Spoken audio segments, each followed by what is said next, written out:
Somewhere beneath your feet, right now, there is gold that no one has ever touched.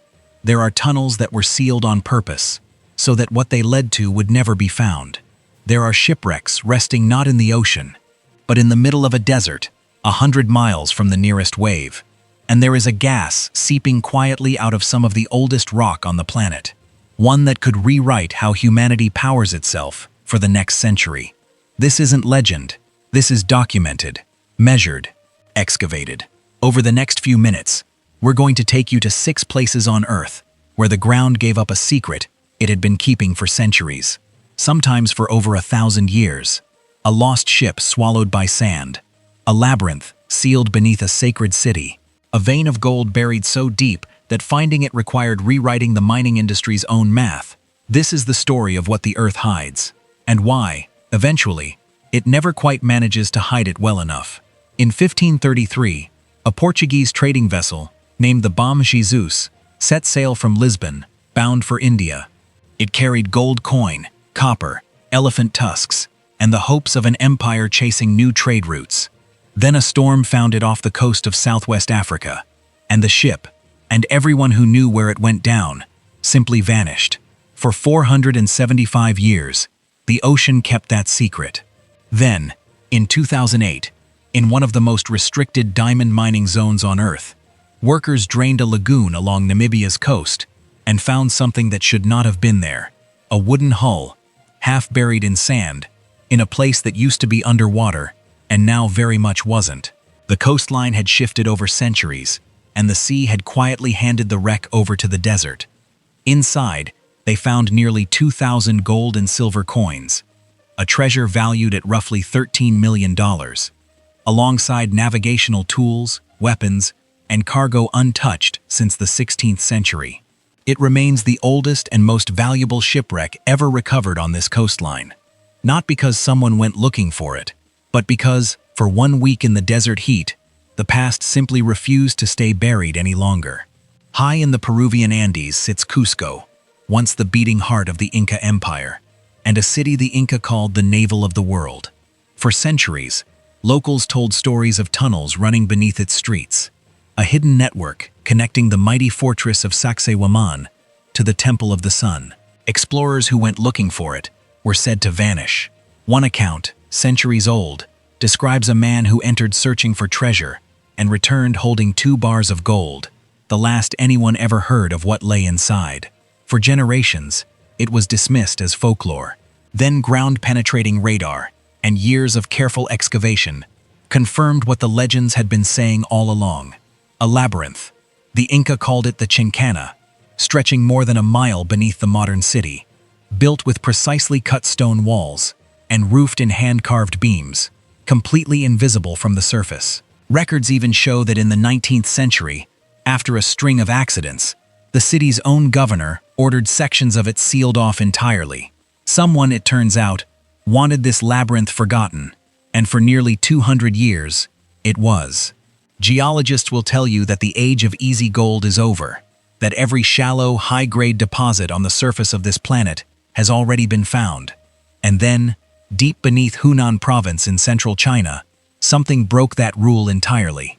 Drilling more than a mile underground, a survey team uncovered over 40 separate veins of gold-bearing rock, threading through the earth like gilded cracks in marble. Some of the core samples pulled from those depths carried more gold per ton than almost any working mine on the planet. Visible, glittering gold, in rock most geologists assumed simply didn't exist anymore at that depth. Early estimates placed the find at around 300 tons. Then new 3-dimensional modeling suggested the true number could be more than 3 times that, potentially over 1,000 tons of gold, worth tens of billions of dollars, sitting in a single formation. If the higher estimates hold, it would rank among the largest single gold deposits ever recorded on Earth. Proof that even in an age of satellites and supercomputers, the ground can still hide something enormous. Long before European ships ever reached the Americas, a powerful society thrived in the rainforests of what is now central Panama. We don't know what they called themselves. Archaeologists simply call them the people of Coclé.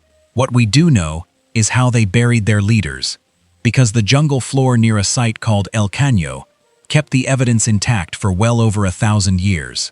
Chiefs were laid to rest, surrounded by finely worked gold, pectorals, belts made of beaded gold, earrings shaped like crocodiles, ceremonial ornaments, unlike anything found elsewhere in the region. Some tombs held not just the chief, but dozens of others buried alongside him, a display of power so total it extended into the afterlife itself. Archaeologists have been excavating this site for nearly 2 decades, tomb by tomb, and by their own estimate, it could take almost 2 centuries to fully uncover everything still resting beneath that ground. Every new tomb rewrites what we thought we knew about power, inheritance, and gold in the ancient Americas. In August of 1711, a Dutch trading ship named the Zoetdorp left the Netherlands loaded with freshly minted silver coin, bound for the East Indies. It never arrived. No wreckage, no survivors reported, no trace. For over 200 years, the ship had struck a remote stretch of cliffs along the coast of Western Australia, a coastline so isolated that the wreck sat undisturbed for 2 centuries before anyone found it. When divers finally located the site, they described the ocean floor as a literal carpet of silver. Thousands of coins scattered across the seabed, each one stamped with a date and a place of origin that finally solved a mystery 200 years in the making. It's a reminder that not every treasure story ends in celebration. Some end in silence. A ship that left port and simply never came home, its fate written only in silver and only found because someone, generations later, refused to stop looking. Our final story isn't about gold at all. It's about something far less visible and potentially far more valuable.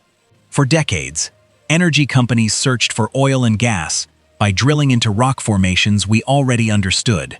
Nobody was looking for pure hydrogen gas, seeping naturally out of some of the oldest rock formations on the planet, because almost nobody believed it existed in usable quantities. Then, deep beneath the Canadian prairie, drillers testing an entirely different theory struck something remarkable. A pocket of naturally occurring hydrogen, so concentrated it could flow to the surface on its own, without the expensive industrial process normally required to produce it. Scientists call it white hydrogen, clean-burning, naturally replenished, and, until recently, considered a geological curiosity rather than a genuine energy source. Researchers now believe the surrounding region, an ancient stretch of rock called the Canadian Shield, could hold vast, continuously regenerating reserves of it, quietly forming underground the same way it has for millions of years. If the scale holds up, it could become one of the cleanest energy sources ever tapped. Not mined, not manufactured, just waiting. 6 discoveries, 6 different corners of the planet. A ship buried by sand instead of water. A labyrinth sealed by human hands, not natural ones. A vein of gold, hiding a mile beneath solid rock. Tombs guarding their chiefs for 1,000 years. A wreck that took 2 centuries to give up its silence. And a gas that may have been rising quietly out of the earth since long before anyone was here to notice it. Every one of these stories starts the same way. Someone assumed the ground had already told them everything it had to say. They were wrong. And if history is any guide, it's still not finished.